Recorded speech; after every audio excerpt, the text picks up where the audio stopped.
Good afternoon बच्चों। आज हम आपको भाषा और आधुनिकता की व्याख्या बताने जा रहे हैं। यह भाषा और आधुनिकता प्रोफेसर जी सुंदर रेड्डी द्वारा रचित आपकी पाठ्य पुस्तक में संकलित है। ये सुधी समालोचक, श्रेष्ठ विचारक और महान रचनाकार थे। इन्होंने हमेशा नित्य भाषा में नवीनता लाने के लिए उद्बोधित किया है। इन्होंने हिंदी के अतिरिक्त तमिल और मलयालम भाषा में भी रचना की है। ये अहिंदी भाषी होते हुए भी इन्होंने हिंदी में अमूल्य योगदान दिया है। इनकी रचना है भाषा और आधुनिकता। भाषा शब्द से ही व्यक्त है, भाषा जो कि विचारों का आदान प्रदान होता है, और आधुनिकता नित्य नवीनता होता है। तो लेखक का कहने का आशय ये है कि किसी भी क्षेत्र में रमणीयता लाने के लिए नित्य नवीनता की आवश्यकता होती है। किसी भी क्षेत्र में परिवर्तन आवश्यक है। अगर परिवर्तन नहीं होगा तो नवीनता नहीं आएगी। नवीनता नहीं आएगी तो कोई भी भाषा जो है उन्नतशील नहीं हो पाएगी। इसी दृष्टि को रखकर लेखक कवि माघ ने भी कहा है, क्षणे क्षणे यवन्यताम उपैति तदैव रूपम रमणीयता। प्रत्येक क्षण, प्रत्येक समय में जो परिवर्तन होता है वही सुंदरता को प्राप्त करता है। आगे लेखक ने लिखा है, रमणीयता और नित्य न्यूनता अन्योन्याश्रित हैं। रमणीयता सुंदरता और नित्य परिवर्तन, नित्य नवीनता जो है एक दूसरे पर परस्पर संबद्ध हैं, दूसरे से संबंध रखते हैं। रमणीयता के अभाव में कोई भी चीज़ मान्य नहीं होती। नित्य नूतनता किसी भी सर्जक की मौलिक उपलब्धि की प्रामाणिकता सूचित करती है। यदि समय समय पर परिवर्तन होता है, अगर जो है नवीनता आती है, तो उससे जो है उस भाषा की या उस वस्तु की जो है क्रियाशीलता बढ़ती है, उस वस्तु के प्रति जिज्ञासा बढ़ती है, और उसकी अनुपस्थिति में कोई भी चीज़ जो है वस्तुतः जनता व समाज के द्वारा स्वीकार नहीं होती। सड़ी गली मान्यताओं से जकड़ा हुआ समाज जैसे आगे बढ़ नहीं पाता, वैसे ही पुरानी रीतियों और शैलियों के परंपरागत लीक पर चलने वाली भाषा जन चेतना को गति तभी अर्जित करती है, गति देने में प्रायः असमर्थ रह जाती है। भाषा समूची युग चेतना की अभिव्यक्ति का एक सशक्त माध्यम है, और ऐसी सशक्त भाषा सशक्त माध्यम है। ऐसी सशक्तता की सुबोध तभी अर्जित हो सकती है जब वह युगानुकूल सही मुहावरों को ग्रहण कर सके। यदि समय समय पर उसमें नवीनता आती है, समय समय पर मुहावरे, लोकोक्ति का भी प्रयोग होता है, और नित्य जो है कहा जाता है कि कोई भी चीज़ एक लीक पर, एक सड़ी गली मान्यताओं पर, रूढ़िवादियों पर जब स्थिर रह जाती है तो वह समाज उन्नतशील नहीं होता। जब तक कि उसमें जो है नवीनता नहीं आती है, तब तक उसमें रमणीयता नहीं आती है। रमणीयता के लिए आवश्यक है कि जो है नित्य नवीनता लाना, परिवर्तन करना। भाषा समुची युग चेतना की अभिव्यक्ति का एक सशक्त माध्यम है, और ऐसी सशक्तता तभी वह अर्जित कर सकती है जब वह युगानुकूल सही मुहावरों को ग्रहण कर सके। भाषा सामाजिक भाव प्रकटीकरण, समसामयिक सामाजिक चेतना में प्राप्त अनेक प्रकारों की संश्लिष्टताओं की दूरता का परिहार करने में ही निहित है। कभी कभी अन्य संस्कृतियों के प्रभाव से, अन्य जातियों के संसर्ग से भाषा में नए शब्दों के प्रवेश होते हैं। भाषा में अनेक दूसरे देशों से भी आई हुई भाषा का प्रयोग हुआ है, लेकिन उनका प्रयोग आवश्यक है। कहीं कहीं पर भाषा को जो है सुंदर बनाने के लिए अन्य देशों से आई हुई भाषा का प्रयोग किया जाता है। कभी कभी अन्य संस्कृतियों के प्रभाव से और अन्य जातियों के संसर्ग से नए शब्दों का प्रवेश होता है, और इन शब्दों के सही पर्यायवाची शब्द अपनी भाषा में न प्राप्त हों तो उन्हें वैसे ही अपनी ही भाषा में स्वीकार करने में किसी भी भाषा भाषी को आपत्ति नहीं होनी चाहिए। लेखक ने विदेशी शब्दों का विरोध नहीं किया है। अपनी भाषा की उन्नति के लिए, नवीनता के लिए जो है अन्य प्रचलित भाषाओं का प्रयोग किया जा सकता है। जैसे कि आपने देखा है इंजीनियर शब्द प्रयोग होता है, तो इंजीनियर शब्द अंग्रेजी भाषा का है, लेकिन और हिंदी इसकी क्या है, अभियंता है। तो अभियंता शब्द कोई नहीं प्रयुक्त करता है, सभी बोलते इंजीनियर है। तो अगर दूसरे देश की भाषा उसी रूप में रख दी जाए तो कोई इसमें विरोधाभास नहीं होना चाहिए। यही भाषा की आधुनिकता है, यही नवीनता है। भाषा की सजीवता इस प्रकार नवीनता को पूर्णतः आत्मसात करने पर ही निर्भर है। भाषा म्यूजियम की वस्तु नहीं, उसकी स्वतः सिद्धि एक सहज गति है जो सदैव नित्य नूतनता को ग्रहण कर चलने वाली होती है। वास्तव में भाषा जो है सदैव नूतनता को ग्रहण करती है। जिस प्रकार समाज में अनेक रूढ़ियों में पर नहीं चला जाता है, रूढ़िवादी स्थितियों में परिवर्तन किया जाता है। नहीं तो क्या होता है कि एक गाड़ी के दो पहिए होते हैं, अगर एक ही पहिए पर गाड़ी चलती रही तो वो क्या होगा, दलदल में फंस जाएगी। उसी प्रकार भाषा में भी परिवर्तन होना आवश्यक है, रीति रिवाज परंपराओं में परिवर्तन आवश्यक है।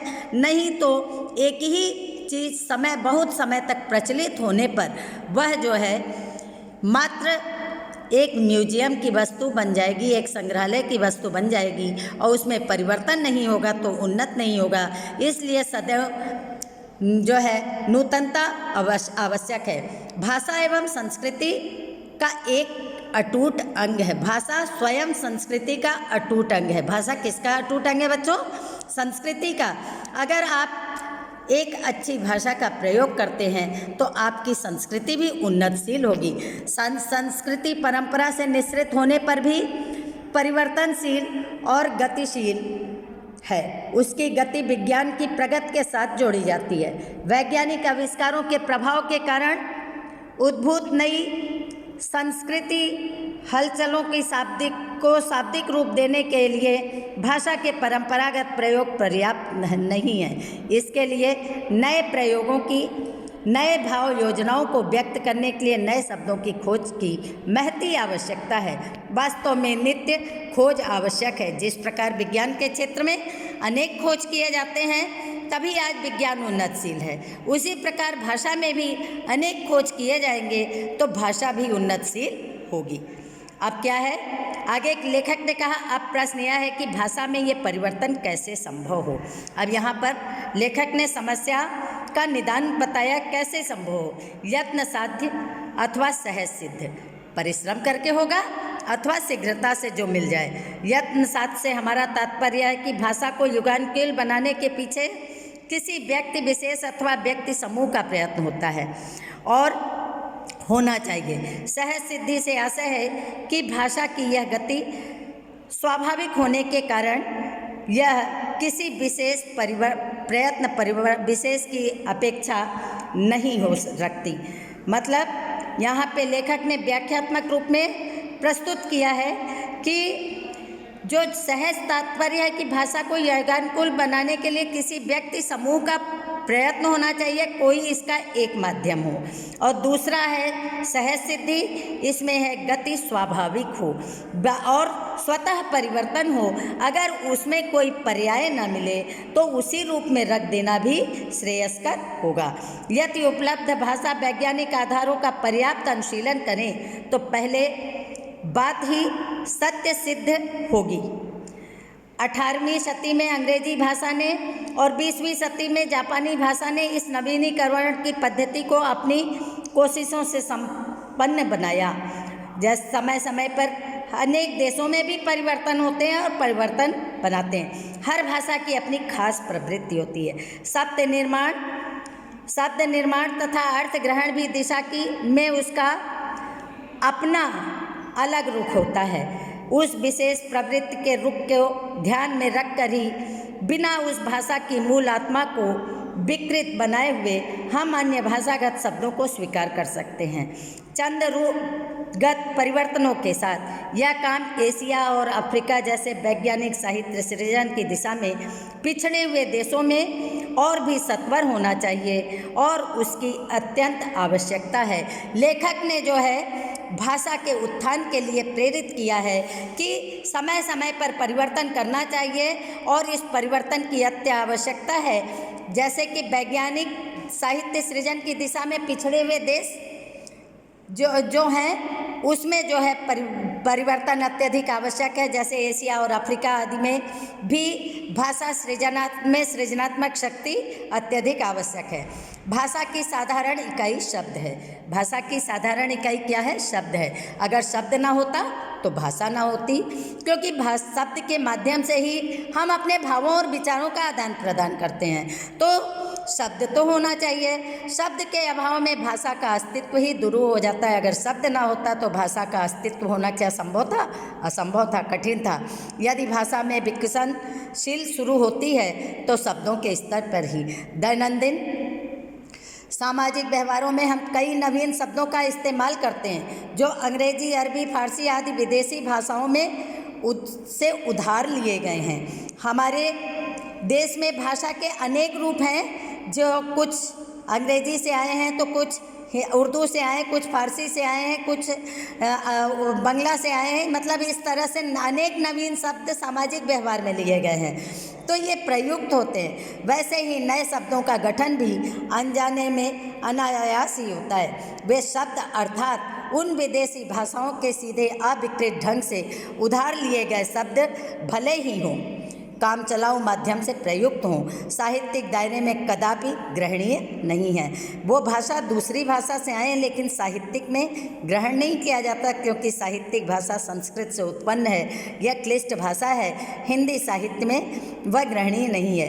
यदि ग्रहण करना पड़े तो उन्हें भाषा की मूल प्रकृति के रूप में साहित्यिक शुद्धता प्रदान करनी पड़ती है। यही प्रयत्न की आवश्यकता प्रतीत होती है। लेखक ने बताया है, नित्य नवीनता, नित्य आधुनिकता आवश्यक है। यदि आधुनिकता नहीं होगी तो नवीनता भी नहीं आएगी और ये जो है परिवर्तनशीलता नहीं आएगी। और एक प्रश्न यह है कि कौन इस साहित्यिक शुद्धिकरण का जिम्मा अपने ऊपर ले सकते हैं? इसी भाषा के नवीनीकरण के लिए भारत सरकार ने अब तक काफ़ी प्रयत्न किया है। भारत ने अनेक संस्थाएं बनाई हिंदी के उत्थान के लिए। हिंदी साहित्य सम्मेलन आदि को उन्नतशील बनाया। पद्म भूषण से हिंदी के क्षेत्र में काफ़ी उत्साहवर्धन किया, ये नवीनता के कारण ही। इसके लिए सन 1950 में शास्त्रीय एवं तकनीकी शब्दावली आयोग की स्थापना की गई, जो विज्ञान की हर शाखा के लिए योग्य शब्दावली का निर्माण कर रही है। हिंदी साहित्य सम्मेलन ऐसी स्वैच्छिक संस्थाओं ने इस दिशा में कुछ महत्वपूर्ण कार्य किया है। राहुल सांकृत्यायन और डॉक्टर रघुवीर जैसे मूर्धन्य मनीषियों ने भी इस काम को पहल अपनी अभिरुचि के कारण अपने ऊपर लेकर गतिशील बनाने की कोशिश की है। इसके लिए जो है अनेक मनीषियों ने, अनेक विद्वानों ने भी गतिशील बनाने की कोशिश की और जो है हिंदी साहित्य के उत्थान में अद्भुत योगदान दिया। अब तक इस दिशा में जो भी कार्य हुआ है वह अपर्याप्त ही है। अब तक इस दिशा में जो भी कार्य हुआ है वह अपर्याप्त है। इसके लिए नित्य नवीनता लाना आवश्यक है।